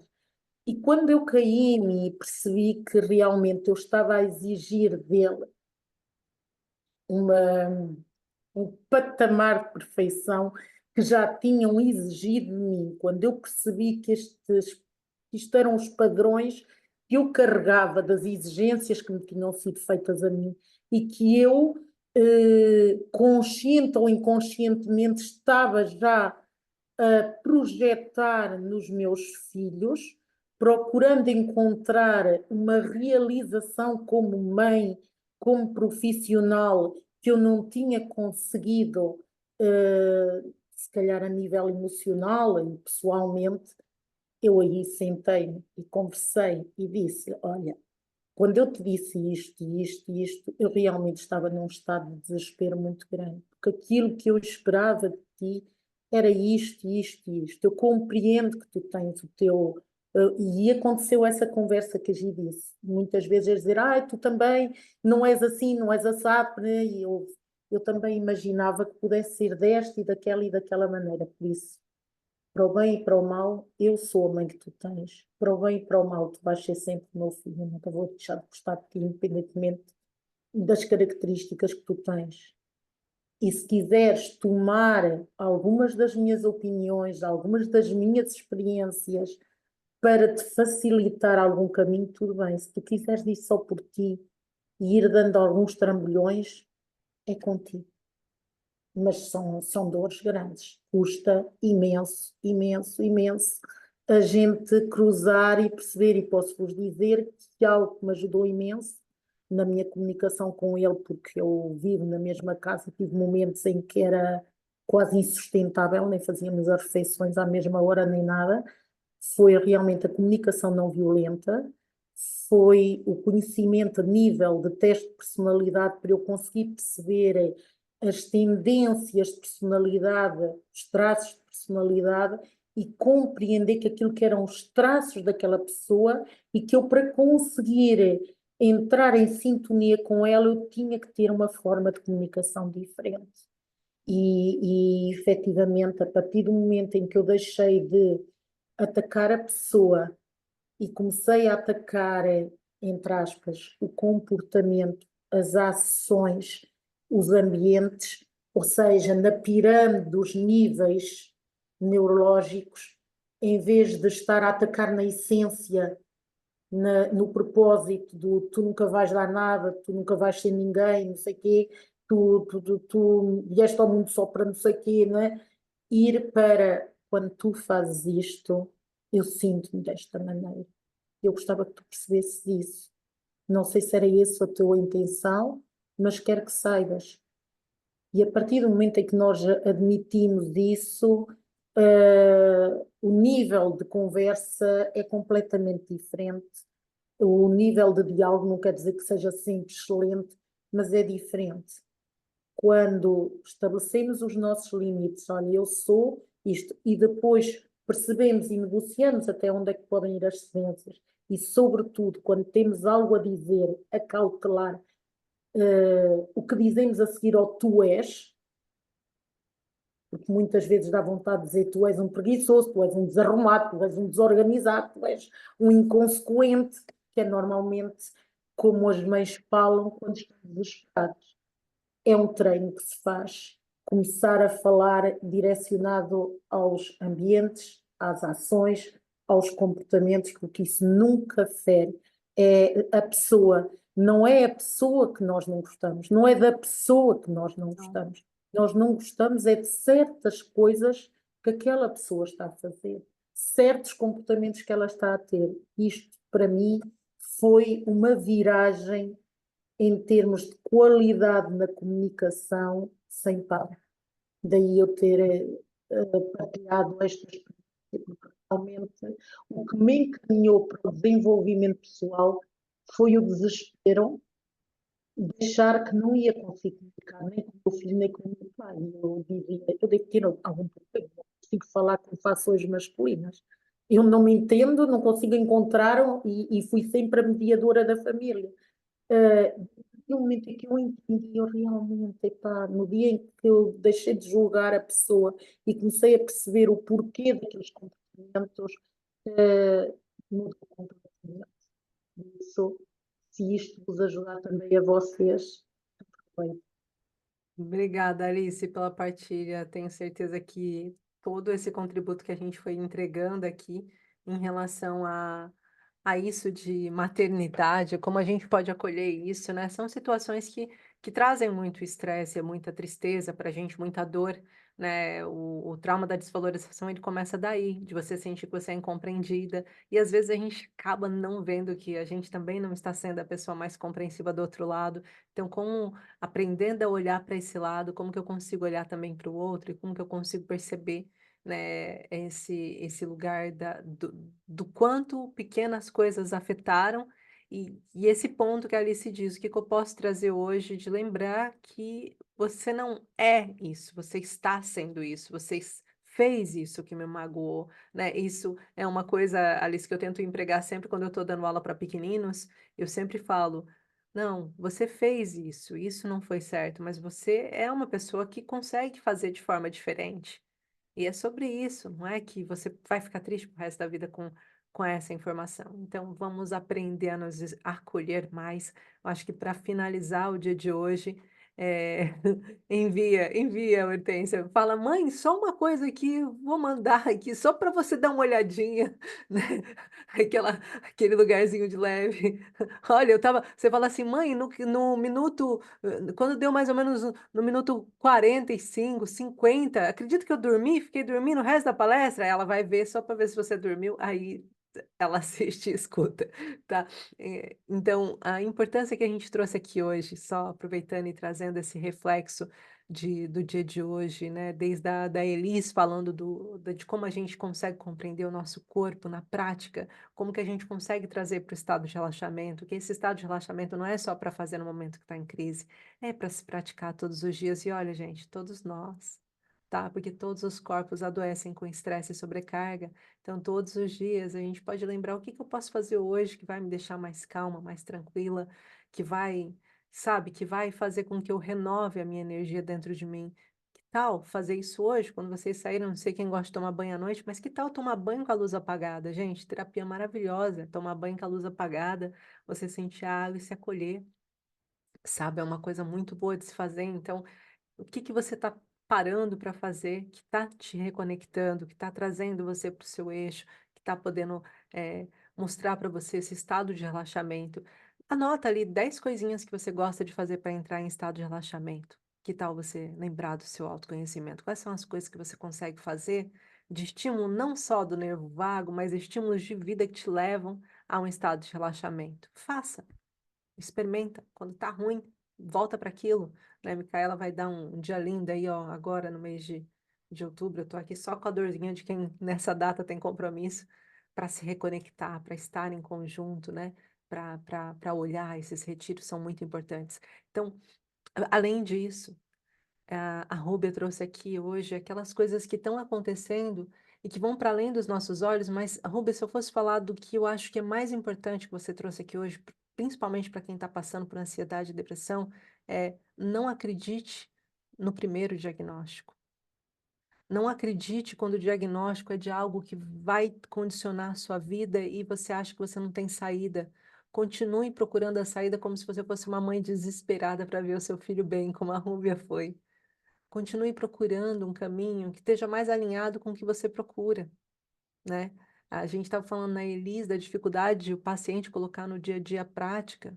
E aqui a gente tem que lembrar, por exemplo, é necessário fazer algumas coisas para ter um determinado resultado, isso é matemático, né? 2 mais 2 dá 4, 4 sozinho não vai ser feito se não tiver um 2 mais 2 ou um 3 mais 1, pelo menos, né? A ordem dos fatores não importa no resultado, mas é preciso que tenha o resultado, e o resultado precisa dessa soma, precisa dessa situação, ou mesmo que seja subtração, mas que seja feito um caminho que vá levar aquele resultado.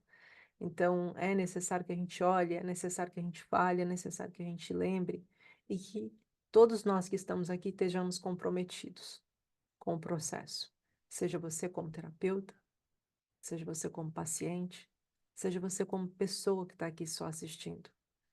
A minha pergunta que fica no final do dia de hoje é: você realmente está comprometido com o processo? Você realmente tem feito a sua parte? Você está tranquila? Está fazendo a sua parte em prol de o passo de amanhã? A gente aprendeu ontem sobre um passo. Então, sobre o passo de amanhã. Você está comprometido com o passo de amanhã? E isso é para todos nós, para mim também. Eu gosto de me incluir nesse meio porque todos nós somos humanos das mesmas carnes, com as mesmas tentações, com as mesmas questões, com as mesmas procrastinações, com as mesmas prioridades, né? Não com a mesma prioridade, mas com prioridades. Todos nós temos que ter prioridades. O que você vai fazer amanhã vai te ajudar a chegar onde você realmente deseja e merece? E o nosso paciente, a gente tem que olhar para ele assim. Se você não fizer essa parte, você vai estar mais uma vez rasgando o seu dinheiro no lixo. Não é isso que você quer. Não é isso que eu quero. Vamos juntos? Tá? Então, quero agradecer a presença de todos vocês. Lembrar que amanhã a gente tem o nosso último dia de Web Summit, desse momento lindo. E eu estou muito orgulhosa de tudo que foi feito aqui nesse caminho. E é só o início de muita coisa linda que está por vir. Gratidão a todos que estão aqui, a todos que assistem a posterior, a todos que estão aqui desde o início. Eu já estou conhecendo rostos aqui. Se eu cruzar com a Ângela, eu já consigo cumprimentá-la. Estou só esperando, que eu sei que é perto de Vila do Conde que ela deve estar aí. É, não é? Então, só estou esperando ir naquela igreja que tem um bar que eu gosto muito de ali perto, uma zona boa para marisco, para poder conhecer vocês pessoalmente e os outros também. E espero ver mais vezes aqui. Sofia, volta amanhã. Luz, volta amanhã. Luz, só não me diga que você é a Luz, Luz, porque se você for a Luz, Luz, queria ver o seu rostinho. Faz tempo que eu não vejo. Isabel, volta amanhã. Fernanda, Ana Coelho, Ângela, Celso, Ana Moreira, Lídia, Sofia, Elis, Purificação, Liliana, Rosilene, Joaquim, Hortência, Ana Mimosa, Cláudia Domingues, volte amanhã. Rúbia Miranda, volte amanhã. Micaela Luz, Alice Tavares, voltem amanhã, tá? Um grande beijo de luz. Hortência, volta amanhã. Traz sua mãe, Hortência. Diz pra ela que ela tem uma coisa para ver que ela nunca viu, tá? Paula Andrade, que eu não disse o seu nome, e Rosilene, voltem amanhã. Acho que foi só Eu, os nomes que eu não disse. eu Também tenho que voltar, Gi, amanhã. amanhã você vai palestrar, né? Tem que vir amanhã, é verdade. Bem, pessoas lindas, até amanhã. Eu vos encontro amanhã. Um grande beijo de luz. Lídia volta amanhã, tá? Beijinho a todos. Fiquem bem, uma linda noite.